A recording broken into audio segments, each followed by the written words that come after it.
முதன் மந்திரி அனிருத்த பிரம்மராயர் வீட்டிருந்த மண்டபத்துக்குள் ஆழ்வார்க்கடியான் பிரவேசித்தான். அவரை 3 தடவை சுற்றி வந்தான். சாஷ்டாங்கமாக விழுந்து நமஸ்கரித்து எழுந்தான். ஓம் கிராம் கிரீம் வஷட் என்று 4 தடவை உரத்த குரலில் உச்சரித்துவிட்டு, குருதேவரே விடை கொடுங்கள் என்றான். அனிருத்தர் புன்னகையுடனே, திருமலை, என்ன இந்த போடு போடுகிறாய்? எதற்கு என்னிடத்தில் விடை கேட்கிறாய்? தாசன் கடைபிடித்த ஸ்ரீ வைஷ்ணவ சம்பிரதாயத்தையும் ஆழ்வார்க்கடியான் என்ற பெயரையும் தங்களுக்கு கைங்கரியம் செய்யும் பாக்கியத்தையும் இந்த மகா கடலில் அர்ப்பணம் செய்துவிட்டு வீரசைவ காளமுக சம்பிரதாயத்தை சேர்த்துவிடப் போகிறேன். கையில் மண்டை ஓட்டை எடுத்துக்கொண்டு ஓம் கிராம் கிரீம் வஷட் என்ற மகத்தான மந்திரத்தை உச்சரித்துக் கொண்டு ஊர் ஊராக போவேன். தலையில் ஜடா மகுடமும் முகத்தில் நீண்ட தாடியும் வளர்த்து கொண்டு எதிர்படுகிற ஸ்ரீ வைஷ்ணவர்களுடைய மண்டைகளை எல்லாம் இந்த தடியினால் அடித்து பிளப்பேன். அப்பனே, நில் நில், என்னுடைய மண்டைக்கு கூட அந்த கதிதானோ? குருவே, தாங்கள் ஸ்ரீ வைஷ்ணவ சம்பிரதாயத்தை இன்னமும் கடைபிடிக்கிறீர்களா? திருமலை, அதை பற்றி உனக்கு என்ன சந்தேகம்? என்னை யார் என்று நினைத்தாய்? குருவே, தாங்கள் யார்? அந்த விஷயத்திலே தான் எனக்கும் சந்தேகம் ஏற்பட்டு விட்டது. 2 நதிகளின் நடுவில் யோக நித்திரை புரிந்து சகல புவனங்களையும் காக்கும் ஸ்ரீரங்கநாதருக்கு பணி செய்வதையே வாழ்க்கை எடுத்த பயனாக கொண்டிருந்த அன்பில் அனந்தாழ்வார் சுவாமிகளின் கொள்ளுப்பேரர் தாங்கள் தானே? ஆமப்பனே, நான் தான். ஸ்ரீமத் நாராயண நாமத்தின் மகிமையை உலகத்துக்கெல்லாம் எடுத்துரைத்த அன்பில் அனிருத்த பட்டாச்சாரரின் திருப்பேரரும் தாங்கள் தானே? ஆமாம், நானே தான். அந்த மகானுடைய திருநாமத்தை தான் எனக்கும் சூட்டினார்கள். ஆழ்வார்களுடைய அமுதொழுகும் மதுர கீதங்களை பாடி பக்த கோடிகளை பரவசப்படுத்தி வந்த நாராயண பட்டச்சாரியின் சாஷாத் சீமந்த புத்திரரும் தாங்களே அல்லவா? ஆமாம் அப்பா, ஆமாம். ஸ்ரீரங்கநாதர் பள்ளி கொண்ட பொன்னரங்க கோயிலில் தினம் தினம் மணையா விளக்கு ஏற்றி வைத்தும் யாத்திரிகளுக்கு வெள்ளித்தட்டில் அன்னமிட்டும் கைங்கரியம் புரிந்து வந்த மங்கைய திலகத்தின் புதல்வரும் தாங்களே அல்லவா? சந்தேகமில்லை குருவே. அப்படியானால் என் கண்கள் என்னை மோசம் செய்கின்றனவா? என் கண் முன்னே நான் பார்ப்பது பொய்யா? என் 2 செவிகளால் நான் கேட்டதும் பொய்யா? எதை சொல்கிறாய் அப்பனே? உன் கண்களின் மீதும் காதுகளின் மீதும் சந்தேகம் கொள்ளும்படி என்ன நேர்ந்து விட்டது? குருவே, தாங்கள் இந்த ஊர் சிவன் கோயிலுக்கு சென்று அபிஷேகம் அர்ச்சனை எல்லாம் நடத்தி வைத்ததாக என் செவிகளால் கேட்டேன். அது உண்மைதான். உன் செவிகள் உன்னை மோசம் செய்து விடவில்லை. தாங்கள் சிவன் கோயிலுக்கு போய் வந்ததின் அடையாளங்கள் தங்கள் திருமேனியில் இருப்பதாக என் கண்கள் காண்பதும் உண்மைதான் போலிருக்கிறது. அதுவும் உண்மையே. இந்த கலியுகத்தில் ஸ்ரீமத் நாராயணனே தெய்வம் என்றும் ஆழ்வார்களின் பாசுரங்களே வேதம் என்றும் ஹரிநாம சங்கீர்த்தனமே மோட்சத்தை அடையும் மார்க்கம் என்றும் எனக்கு கற்பித்த குருதேவர் தாங்களே அல்லவா? ஆம், அதனால் என்ன? குருதேவராகிய தாங்களே சொல்வது ஒன்றும் செய்வது ஒன்றுமாக இருந்தால் சீடனாகிய நான் என்ன செய்ய இருக்கிறது? திருமலை, நான் சிவன் கோயிலுக்கு போய் தரிசனம் செய்தது பற்றி தானே சொல்கிறாய்? ஆம் குருதேவரே. அங்கே எந்த கடவுளை தரிசனம் செய்தீர்கள்? சந்தேகம் என்ன? நாராயணமூர்த்தியை தான் ராமேஸ்வர கோயிலுக்குள் லிங்க வடிவம் வைத்திருப்பதாக அல்லவா கேள்விப்பட்டிருக்கிறேன். அதனால் தானே இங்குள்ள வீர சைவ பட்டர்கள் என்னை சூழ்ந்து கொண்டு அவ்வளவு கொக்கரித்தார்கள். திருமலை, நீ திருநகரில் திரு அவதாரம் செய்த நம் சடகோபரின் நடியார்க்கடியான் என்று நாம் பூண்டிருப்பது சத்தியம் தானே? குருவே, அதில் என்ன சந்தேகம்? திருமலை, நம்மாழ்வாரின் அருள்வாக்கை சற்று ஞாபகப்படுத்திக்கொள். நீ மறந்திருந்தால் நானே நினைவூட்டுகிறேன், கேள். லிங்கத்திட்ட புராணத்தீரும் சமணரும் சாக்கியரும் என்று நம்மாழ்வாரின் பாடலை அனிருத்த பிரம்மராயர் பாடினார். திருமலை, இவ்வாறு சடகோபரே சாதித்திருக்கும் போது சிவலிங்கத்தில் நான் நாராயணனை தரிசித்தது தவறா? ஆகா, சடகோபரின் அருள்வாக்கே வாக்கு. லிங்கத்தை வழிபடுவோரை சமணரோடும் சாக்கியரோடும் கொண்டு போய் தள்ளினார் பாருங்கள். அப்பனே, உன் குதர்க்க புத்தி உன்னை விட்டு எப்போது நீங்குமோ தெரியவில்லை. நம் சடகோபர் மேலும் சொல்லி இருப்பதை கேள். உள்ளவன் ஸ்ரீ நாராயணமூர்த்தியே என்று திருவாய் மலர்ந்திருக்கிறார். இன்னும் கேள். திருமலை, கேட்டு உன் மனமாசை துடைத்துக்கொள். முக்கண்ணப்பா என்று நம் சடகோபர் கூவி அழைத்து நம் தலை மீது வரும்படி பிரார்த்தித்திருக்கிறார். நீயோ சிவன் கோயிலுக்கு நான் போனது பற்றி ஆட்சேபிக்கிறாய். குருதேவரே, மன்னிக்க வேண்டும். நம்மாழ்வாரின் பாசுரங்கள் அனைத்தையும் தெரிந்து கொள்ளாமையினால் வீண் சண்டைகளில் காலம் கழித்தேன். தங்களையும் சந்தேகித்தேன். இனி எனக்கு ஒரு வரம் கொடுத்து அருள வேண்டும். என்ன வரம் வேண்டும் என்று சொன்னாயானால் கொடுப்பதை பற்றி யோசிக்கலாம். குருவே, திருக்குருகூர் சென்று அங்கேயே தங்கிவிட ஆசைப்படுகிறேன். நம் சடகோபரின் 1000 பாடல்களையும் சேகரித்துக் கொண்டு பிறகு ஊர் ஊராக சென்று அந்த பாடல்களை கானகம் செய்ய விரும்புகிறேன். திருமலை, இந்த ஆசை உனக்கு ஏன் வந்தது? குருவே, வடவேங்கடத்திலிருந்து வரும் வழியில் வீரநாராயண பெருமாள் சந்நிதியில் ஆழ்வார் பாசுரங்கள் சிலவற்றை பாடினேன். அந்த சந்நிதியில் கைங்கரியம் செய்யும் ஈஸ்வரப்பட்டர் என்னும் பெரியவர் கேட்டு ஆனந்த கண்ணீர் விட்டார். ஈஸ்வரப்பட்டர் மகா பக்திமான். அவருடைய இளம் புதல்வன் ஒருவனும் அவர் அருகில் நின்று கேட்டுக்கொண்டிருந்தான். அந்த இளம் பாலகனின் பால்வடியும் முகம் ஆழ்வார் பாசுரத்தை கேட்டு பூரண சந்திரனை போல் பிரகாசித்தது. மற்ற பாடல்களும் தெரியுமா என்று அந்த சின்னஞ்சிறு பிள்ளை பால்மணம் மாறாத வாயினால் கேட்டான். தெரியாது என்று சொல்ல எனக்கு வெட்கமா இருந்தது. ஆழ்வார்களின் தொண்டுக்கே ஏன் இந்த அடியேனை அர்ப்பணம் செய்துவிடக் கூடாது என்று அப்போதே தோன்றியது. இன்றைக்கு அந்த எண்ணம் உறுதிப்பட்டு விட்டது. திருமலை, ஒவ்வொருவரும் தர்மத்தை கடைபிடிக்க வேண்டும் என்று கீதாச்சாரியார் அருள் புரிந்திருக்கிறார் அல்லவா? ஆம் குருவே. திருமலை, ஆழ்வார்களின் பாசுரங்களை சேகரிப்பதற்கும் பரப்புவதற்கும் மகான்கள் அவதரிப்பார்கள். அதுபோலவே ஆழ்வார்களுடைய பாடல்களில் உள்ள வேதசாரமான தத்துவங்களை நிரூபணம் செய்து வடமொழியின் மூலம் பாரத கண்டமெங்கும் நிலைநாட்டக்கூடிய அவதார மூர்த்திகளும் இந்த நாட்டில் உதிப்பார்கள். நீயும் நானும் ராஜ்ய சேவையை நமது தர்மமாக கொண்டவர்கள். சோழ சக்கரவர்த்தியின் சேவையில் உடல் பொருள் ஆவியை அர்ப்பணம் செய்வதாக நாம் சபதம் செய்திருப்பதை மறந்தாயோ? மறக்கவில்லை குருவே. ஆனால் அது சரியா என்ற சந்தேகம் தோன்றி என் உள்ளத்தை அரித்து வருகிறது. முக்கியமாக தங்களை பற்றி சில இடங்களில் பேசிக்கொள்வதை கேட்டால், திருமலை, என்ன பேசிக்கொள்கிறார்கள்? குருவே, தங்களுக்கு சக்கரவர்த்தி 10 வேலி நிலமானியம் விட்டு அதை செப்பேட்டிலும் எழுதி கொடுத்திருப்பதால் தாங்கள் வைஷ்ணவ சம்பிரதாயத்தை விட்டு விட்டதாக சிலர் சொல்கிறார்கள். ஜாதி தர்மத்தை புறக்கணித்து கப்பல் பிரயாணம் செய்ததாகவும் கூறுகிறார்கள். திருமலை, அந்த பொறாமைக்காரர்கள் சொல்வதை நீ பொருட்படுத்த வேண்டாம். நம்முடைய ஜாதி கிணற்று தவளையாக இருக்க வேண்டும் என்று அவர்கள் நினைக்கிறார்கள். சக்கரவர்த்தி எனக்கு 10 வேலி நிலமானியம் கொடுத்திருப்பது உண்மைதான். அதை செப்பேட்டிலும் எழுதி கொடுத்திருக்கிறார். ஆனால் அதற்கு 4 வருஷங்களுக்கு முன்பே சக்கரவர்த்திக்கு நான் மந்திரியானேன் என்பது உனக்கு தெரியுமல்லவா? ஆழ்வார்க்கடியான் மௌனமா இருந்தான். சக்கரவர்த்திக்கும் எனக்கும் எப்போது நட்பு ஏற்பட்டது என்றாவது உனக்கு தெரியுமா? நாங்கள் இருவரும் இளம் பிராயத்தில் ஒரே ஆசிரியரிடம் பாடம் கற்றோம். செந்தமிழும் வடமொழியும் பயின்றோம். கணிதம், வானசாஸ்திரம், தர்க்கம், வியாகரணம் எல்லாம் படித்தோம். அப்போதெல்லாம் சுந்தர சோழர் சிம்மாசனம் ஏறப் போகிறார் என்று யாரும் கனவிலும் எண்ணியதில்லை. அவராவது நானாவது அதை பற்றி சிந்தித்ததே கிடையாது. ராஜாதித்தரும் கண்டராதித்தரும் காலமாகி அரிஞ்சய சோழர் பட்டத்துக்கு வருவார் என்று யார் நினைத்தது? அரிஞ்சயருக்கு அவ்வளவு விரைவில் துர்மரணம் ஏற்பட்டு சுந்தர சோழர் பட்டத்துக்கு வரவேண்டியிருக்கும் என்று தான் யார் நினைத்தார்கள். சுந்தர சோழர் சிம்மாசனம் ஏறிய போது அதனால் பல சிக்கல்கள் விளையும் என்று எதிர்பார்த்தார். உடனிருந்து தான் உதவுவதாயிருந்தால் பட்டத்தை ஒப்புக்கொள்வதாகவும் இல்லாவிட்டால் மறுத்து விடுவதாகவும் கூறினார். ராஜ்ய நிர்வாகத்தில் அவருக்கு உதவுவதாக அப்போது வாக்களித்தேன். அந்த வாக்குறுதியை இன்றளவும் நிறைவேற்றி வருகிறேன். இதெல்லாம் உனக்கு தெரியாதா திருமலை? எனக்கு தெரியும் குருதேவா. என் ஒருவனுக்கு மட்டும் தெரிந்து என்ன பயன்? ஜனங்களுக்கு தெரியாது தானே? நாட்டிலும் நகரத்திலும் வம்பு பேசுகிறவர்களுக்கு தெரியாது தானே? திருமலை, வம்பு பேசுகிறவர்களை பற்றி நீ சிறிதும் கவலைப்பட வேண்டாம். பரம்பரையான ஆச்சாரிய தொழிலை விட்டுவிட்டு நான் ராஜசேவையில் இறங்கியது பற்றி இதற்கு முன்னால் நானே சில சமயம் குழப்பமடைந்ததுண்டு. ஆனால் சென்ற 2 நாட்களாக அத்தகைய குழப்பம் எனக்கு சிறிதும் இல்லை. திருமலை, நான் ராமேஸ்வர ஆலயத்தில் சுவாமி தரிசனத்துக்காக இங்கு வரவில்லை என்பதும் மாதோட்டம் போவதற்காக இங்கு வந்தேன் என்பதும் உனக்கு தெரியுமல்லவா?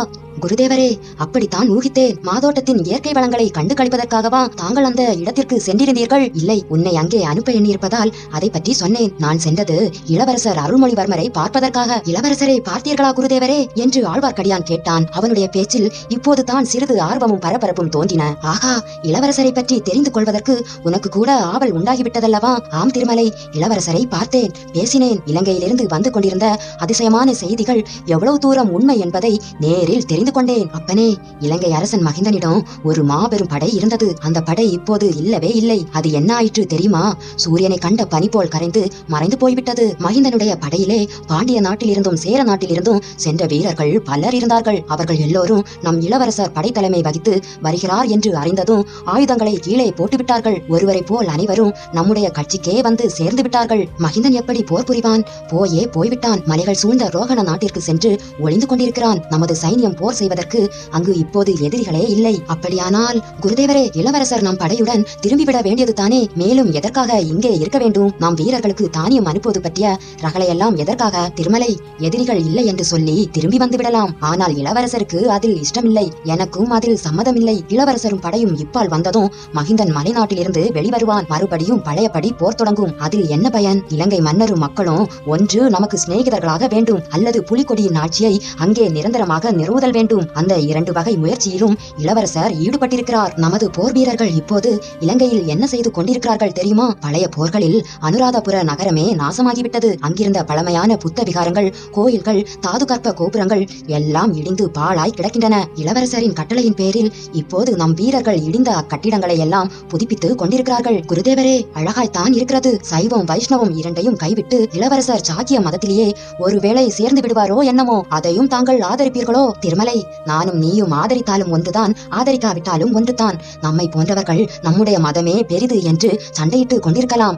ஆனால் ஒரு நாட்டை ஆளும் அரசர் தம்முடைய குடிமகன்கள் அனுசரிக்கும் சமயங்கள் எல்லாவற்றையும் ஆதரித்து பராமரிக்க வேண்டும்.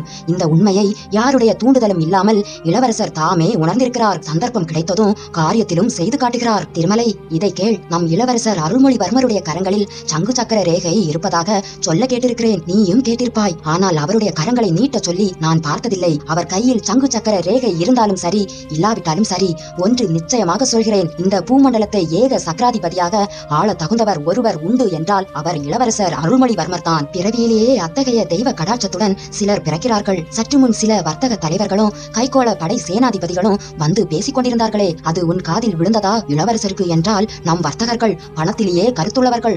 எவ்வளவு தாராளமாகி விடுகிறார்கள் பார்த்தாயா? திருமலை, இதையும் கேள். சில நாளைக்கு முன்னால் பொதிகை மலை சிகரத்தில் ஒரு தவயோகியை பார்த்தேன். அவர் ஞானக்கண் படைத்த மகான். அவர் என்ன சொன்னார் தெரியுமா? யானைக்கு ஒரு காலம் வந்தால் பூனைக்கு ஒரு காலம் வரும். இப்போது தென்னாடு மேம்பாடு அடையும் காலம் வந்திருக்கிறது. வெகு காலமாக இப்புண்ணிய பாரத பூமியில் பெரிய பெரிய சக்கரவர்த்திகளும் வீராதி வீரர்களும் ஞான பெரும் செல்வந்தர்களும் மகா கவிஞர்களும் வடநாட்டிலேயே அவதரித்து வந்தார்கள். ஆனால் வடநாட்டை சீக்கிரம் கிரகணம் பிடிக்க போகிறது. இமயமலைக்கு அப்பால் இருந்து ஒரு மகா முரட்டு ஜாதியார் வந்து வடநாட்டை சின்னா பின்னம் செய்வார்கள். கோயில்களையும் விக்கிரகங்களையும் உடைத்து போடுவார்கள். அப்போது நமது தர்மம், வேத சாஸ்திரம், கோயில் வழிபாடு ஆகியவற்றை எல்லாம் தென்னாடு தான் காப்பாற்றி தரப்போகிறது. வீராதி வீரர்களான சக்கரவர்த்திகள் இந்த தென்னாட்டில் தோன்றி 4 திசைகளிலும் ஆட்சி செலுத்துவார்கள். மகா ஞானிகளும் பண்டிதர்களும் பக்த சிரோமணிகளும் இந்த தென்னாட்டில் அவதரிப்பார்கள் என்று இவ்விதம் அந்த பொதிகை மலை சிவயோகி அருளினார். அந்த யோகியின் தீர்க்க தரிசனம் உண்மையாகும் என்ற நம்பிக்கை எனக்கு இப்போது பிறந்திருக்கிறது. சுவாமி, தாங்கள் ஏதேதோ ஆகாச கோட்டைகள் கட்டிக் கொண்டிருக்கிறீர்கள். ஆனால் அங்கே ராஜ்யத்தின் அஸ்திவாரத்தையே தகர்த்தெறிய பார்க்கிறார்கள். குருதேவரே, நான் பார்த்ததையெல்லாம் தாங்கள் பார்த்து, நான் கேட்டதையெல்லாம் தாங்களும் கேட்டிருந்தால் இவ்வளவு குதூகலமாய் இருக்க மாட்டீர்கள். இந்த சோழ சாம்ராஜ்யத்துக்கு ஏற்பட போகும் அபாயத்தை நினைத்து கதி கலங்குவீர்கள். திருமலை, நான் மறந்துவிட்டேன். அதிக உற்சாகம் என் அறிவை மூடிவிட்டது. நீ உன் பிரயாணத்தில் தெரிந்து வந்த செய்திகளை இன்னும் நான் கேட்கவே இல்லை. சொல், கேட்கிறேன். எவ்வளவு பயங்கரமான செய்திகளா இருந்தாலும் தயங்காமல் சொல். சுவாமி, இங்கேயே சொல்லும்படி சொல்கிறீர்களா?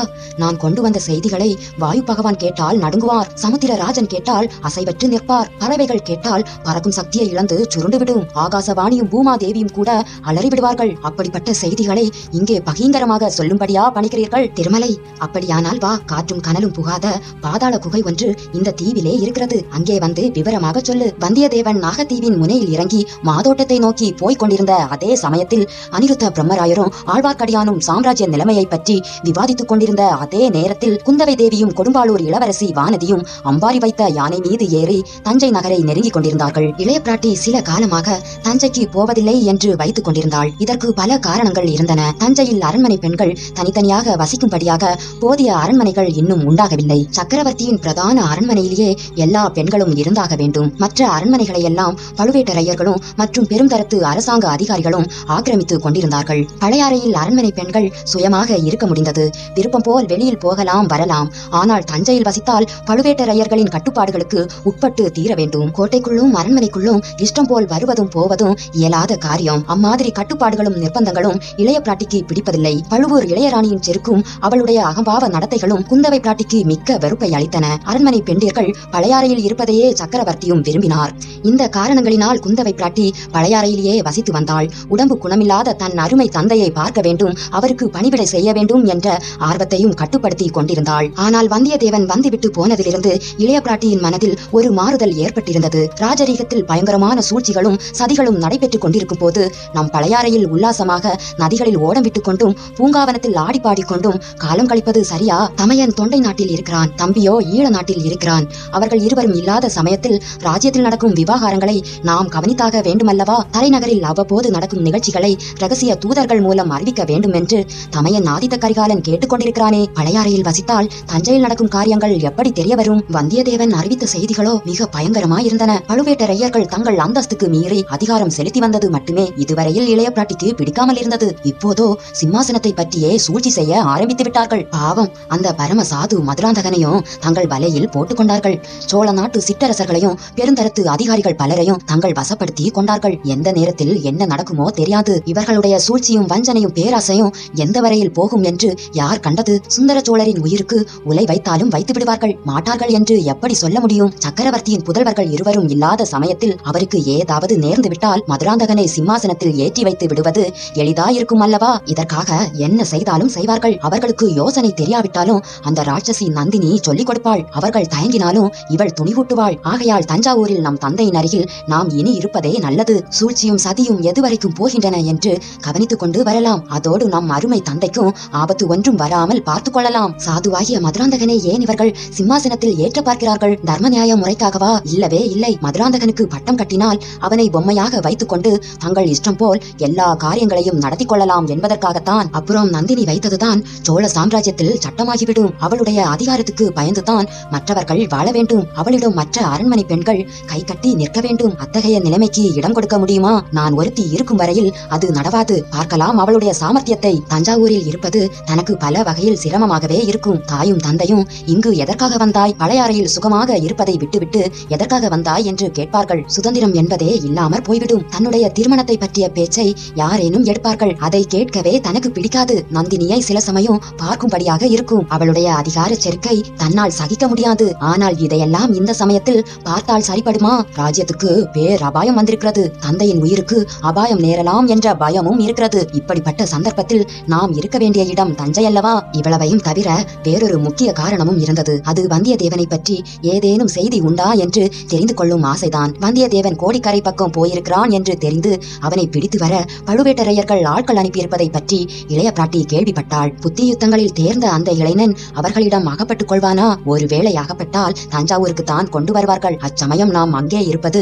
மிகவும் அவசியம் அல்லவா? ஆதித்த கரிகாலன் அனுப்பிய தூதனை அவர்கள் அவ்வளவு எளிதில் ஒன்றும் செய்துவிட முடியாது. ஏதாவது குற்றம் சாட்டித்தான் தண்டிக்க வேண்டும். அதற்காகவே சம்புவரையர் மகனை முதுகில் குத்திக் கொள்ள முயன்றதாக குற்றம் சாட்டியிருக்கிறார்கள். அது பொய் என்பதில் சந்தேகமில்லை. ஆனால் அது பொய் என்பதை நிரூபிக்க வேண்டும். கந்தன்மாறனுடன் பேசி அவனுடைய வாய்ப்பொறுப்பை அறிந்து கொள்வது அதற்கு உபயோகமாயிருக்கலாம். இவ்விதமெல்லாம் குந்தவையின் உள்ளம் பெரிய பெரிய சூழ்ச்சிகளிலும் சிக்கலான விவகாரங்களிலும் சஞ்சரித்து குழம்பிக் கொண்டிருக்கையில் அவளுடன் யானை மீது வந்த அவள் தோழி வானதியின் உள்ளம் பால் போன்ற தூய்மையுடனும் பளிங்கு போன்ற தெளிவுடனும் ஒரே விஷயத்தை பற்றியே சிந்தித்துக் கொண்டிருந்தது.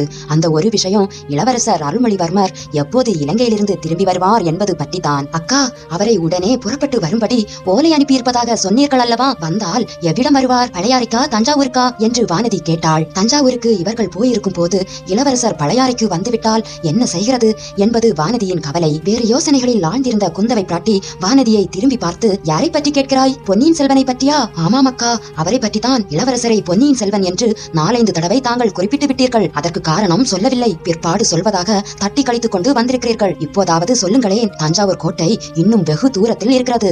இந்த யானையோ ஆமை நகர்வது போல் நகர்கிறது. அடியே வானதி, இதற்கு மேல் யானை வேகமாக போனால் நம்மால் இதன் முதுகில் இருக்க முடியாது. அம்பாரியோடு நாமும் கீழே விழ வேண்டியதுதான். தக்கோல போரில் என்ன நடந்தது என்று உனக்கு தெரியுமா? அக்கா, பொன்னியின் செல்வன் எனும் பெயர் எப்படி வந்தது என்று சொல்லுங்கள். வானதி, அதை நீ மறக்க மாட்டாய் போலிருக்கிறது. சொல்கிறேன் கேள் என்று குந்தவை பிராட்டி சொல்ல தொடங்கினாள். சுந்தர சோழ சக்கரவர்த்தி பட்டத்துக்கு வந்த புதிதில் அவருடைய குடும்ப வாழ்க்கை ஆனந்தமயமாக இருந்தது. அரண்மனை படகில் குடும்பத்துடன் அமர்ந்து சக்கரவர்த்தி பொன்னி நதியில் உல்லாசமாக உலாவி வருவார். அத்தகைய சமயங்களில் படகில் ஒரே குதூகலமாயிருக்கும். வீணாகானமும் பாணர்களின் கீதமும் கலந்து காவேரி வெள்ளத்தோடு போட்டியிட்டுக் கொண்டு பெருகும். இடையிடையே யாரேனும் ஏதேனும் வேடிக்கை செய்வார்கள். உடனே கலக்கலவென்ற சிரிப்பின் ஒலி கிளம்பி காவேரி வெள்ளத்தில் சலசலப்பு ஒலியுடன் ஒன்றாகும். சில சமயம் பெரியவர்கள் தங்களுக்குள் பேசி மகிழ்வார்கள். படகில் ஒரு பக்கத்தில் குழந்தைகள் கும்மாளம் அடித்துக் கொண்டிருப்பார்கள். சில சமயம் எல்லோருமாக சேர்ந்து வேடிக்கை வினோதங்களில் ஈடுபட்டு தங்களை மறந்து கழிப்பார்கள். ஒரு நாள் அரண்மனை படகில் சக்கரவர்த்தியும் ராணிகளும் குழந்தைகளும் உட்கார்ந்து காவேரியில் உல்லாச பிரயாணம் செய்து கொண்டிருந்த போது திடீரென்று குழந்தை எங்கே, குழந்தை அருள்மொழி எங்கே என்ற ஒரு குரல் எழுந்தது. இந்த குரல் குந்தவையின் குரல் தான். அருள்மொழிக்கு அப்போது வயது 5, குந்தவைக்கு வயது 7. அரண்மனையில் அனைவருக்கும் இனிய செல்ல குழந்தை அருள்மொழி. ஆனால் எல்லோரிலும் மேலாக அவனிடம் வாஞ்சை உடையவள் அவன் தமக்கை குந்தவை. படகில் குழந்தையை காணோம் என்பதை குந்தவை தான் முதலில் கவனித்தாள். எல்லோரும் கதிகலங்கி போனார்கள். படகில் அங்குமிங்கும் தேடினார்கள். ஆனால் அரண்மனை படகில் அதிகமாக தேடுவதற்கு இடம் எங்கே? சுற்றி சுற்றி தேடியும் குழந்தையை காணவில்லை. குந்தவையும் ஆதித்தனும் அலறினார்கள். ராணிகள் புலம்பினார்கள். தோழிமார்கள் அழுதார்கள். படகோட்டிகளில் சிலர் காவேரி வெள்ளத்தில் குதித்து தேடினார்கள். சுந்தர சோழரும் அவ்வாறே குதித்து தேடலானார். ஆனால் எங்கே என்று தேடுவது? ஆற்று வெள்ளம் குழந்தையை எவ்வளவு தூரம் அடித்துக் கொண்டு போயிருக்கும் என்று யார் கண்டது? குழந்தை எப்போது வெள்ளத்தில் விழுந்தது என்பது யாருக்கு தெரியும்? நோக்கம் குறி என்பது ஒன்றுமில்லாமல் காவேரியில் குதித்தவர்கள் நாலாபுறமும் பாய்ந்து தேடினார்கள். குழந்தை அகப்படவில்லை. இதற்குள் படகில் இருந்த ராணிகள் தோழிமார்களில் சிலர் மூர்ச்சை போட்டு விழுந்து விட்டார்கள். அவர்களை கவனிப்பார் யாரும் இல்லை. உணர்ச்சியோடு இருந்த மற்றவர்கள் ஐயோ என்று அழுது புலம்பிய சோக குரலில் காவேரி நதியின் ஓங்கார குரலை அடக்கிக் கொண்டு மேலெழுந்தது. சட்டென்று ஓர் அற்புத காட்சி தென்பட்டது. படகுக்கு சற்று தூரத்தில் ஆற்று வெள்ளத்தின் மத்தியில் அது தெரிந்தது. பெண் உருவம் ஒன்று 2 கைகளிலும் குழந்தையை தூக்கி பிடித்துக் கொண்டு நின்றது. அந்த மங்கையின் வடிவம் இடுப்பு வரையில் தண்ணீரில் மறைந்திருந்தது. அப்பெண்ணின் பொன்முகமும் தூக்கிய கரங்களும் மட்டுமே மேலே தெரிந்தன. அவற்றிலும் பெரும் பகுதியை குழந்தை மறைத்துக் கொண்டிருந்தது. எல்லோரையும் போல் சுந்தர சோழரும் அந்த காட்சியை பார்த்தார். உடனே பாய்ந்து நீந்தி அந்த திசையை நோக்கி சென்றார். கைகளை நீட்டி குழந்தையை வாங்கிக் கொண்டார். இதற்குள் படகும் அவர் அருகில் சென்று விட்டது. படகில் இருந்தவர்கள் குழந்தையை சுந்தர சோழரிடமிருந்து வாங்கிக் கொண்டார்கள். சக்கரவர்த்தியையும் கையை பிடித்து ஏற்றிவிட்டார்கள். சக்கரவர்த்தி படகில் ஏறியதும் நினைவுற்று விழுந்து விட்டார். அவரையும் குழந்தையையும் கவனிப்பதில் அனைவரும் ஈடுபட்டார்கள். குழந்தையை காப்பாற்றிக் கொடுத்த மாதரசி என்னவானாள் என்று யாரும் கவனிக்கவில்லை. அவளுடைய உருவம் எப்படி இருந்தது என்று அடையாளம் சொல்லும்படி யாரும் கவனித்து பார்க்கவும் இல்லை. குழந்தையை காப்பாற்றியவள் நான் என்று பரிசு கேட்பதற்கும் அவள் வரவில்லை. ஆகவே காவேரி நதியாகிய தெய்வந்தான் இளவரசர் அருள்மொழிவர்மரை காப்பாற்றி கொடுத்திருக்க வேண்டும் என்று அனைவரும் ஒருமுகமாக முடிவு கட்டினார்கள். ஆண்டுதோறும் அந்த நாளில் பொன்னி நதிக்கு பூஜை போடவும் ஏற்பாடாயிற்று. அதுவரை அரண்மனை செல்வனாயிருந்த அருள்மொழிவர்மன் அன்று முதல் பொன்னியின் செல்வன் ஆனான். அச்சம்பவத்தை அறிந்த அரச குடும்பத்தார் அனைவரும் பெரும்பாலும் பொன்னியின் செல்வன் என்றே அருள்மொழிவர்மனை அழைத்து வருகிறார்கள்.